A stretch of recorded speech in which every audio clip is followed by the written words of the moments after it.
জয়গুরু, বন্দে পুরুষোত্তম। একটি দাদা যক্ষা রোগে আক্রান্ত। ঘরে তার স্ত্রী ছাড়া আর কেউ নেই। ওই মা একাই ডাক্তার বাড়ি যাওয়া, ওষুধপত্র আনা, খাওয়ানো ইত্যাদি করে স্বামীকে সুস্থ করার চেষ্টা করছেন। কিন্তু রোগ না কমায় দিন দিন বৃদ্ধি পেতে থাকে। উপায় না দেখে মাটি শ্রী শ্রী ঠাকুরের কাছে এসে কেঁদে পড়লেন। জীবন ভিক্ষা চাইলেন তার স্বামীর।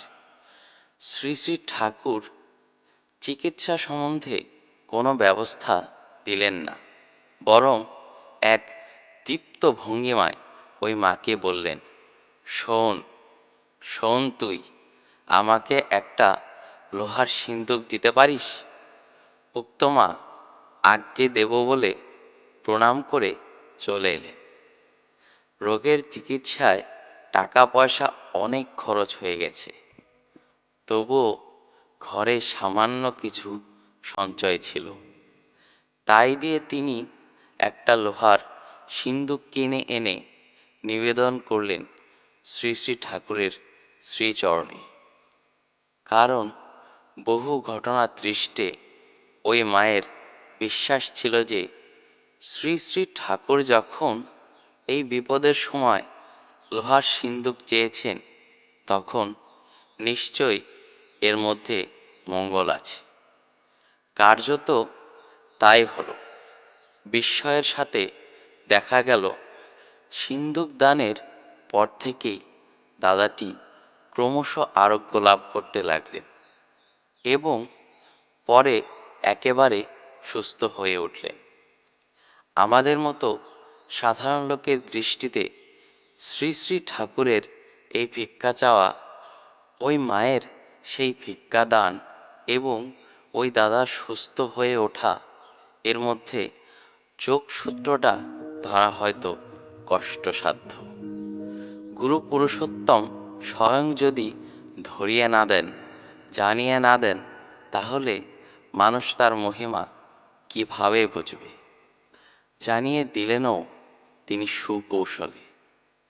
দাদাটি সুস্থ হয়ে প্রণাম করতে এলে শ্রী শ্রী ঠাকুর জিজ্ঞাসা করলেন, এখন শরীর ঠিক হয়েছে তো? উক্ত দাদা করজোড়ে বললেন, হ্যাঁ ঠাকুর, এবার তো মরেই যাচ্ছিলাম।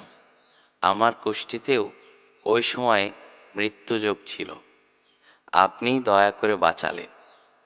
শ্রী শ্রী ঠাকুর প্রশান্ত স্বরে বললেন, পরম পিতার দয়া। দাদাটি প্রাণের আবেগে বলে চলেছেন, কোষ্ঠীতে আছে। ওই সময় কোনো সৎ ব্রাহ্মণকে যদি প্রচুর লৌহ দান করা যায়, তবে ওই মারকের প্রতিবিধান হবে। রোগের দাপটে আমি ও আমার স্ত্রী তা ভুলেই গিয়েছিলাম। আপনি দয়া করে ওই লোহার সিন্দুক চেয়ে নিলেন, তার ফলেই তো আমি বেঁচে গেলাম। উত্তরে শ্রী শ্রী ঠাকুর কিছু না বলে মৃদুমধুর হাসতে লাগলেন। এই হচ্ছেন রাজভিখারী, যার ভিক্ষা অর্থাৎ মানুষের মঙ্গল। আবার সর্ব ঐশ্বর্যের অধীশ্বর হয়েও যিনি কাঙালের মতো প্রতিটি মানুষের মঙ্গল কামনা করে চলেন। তার ভিক্ষা করা মানেই মানুষকে সেবা দিয়ে সুস্থ করা। মানুষের মাঝে তিনি মানুষ হয়ে আসেন সেই সর্বোচ্চ ধাম থেকে। তার চরণ স্পর্শে ধরণী হয় পবিত্র। তাই তো তিনি নিত্যকালের আরাধ্য, কাম্য ও প্রণম্য।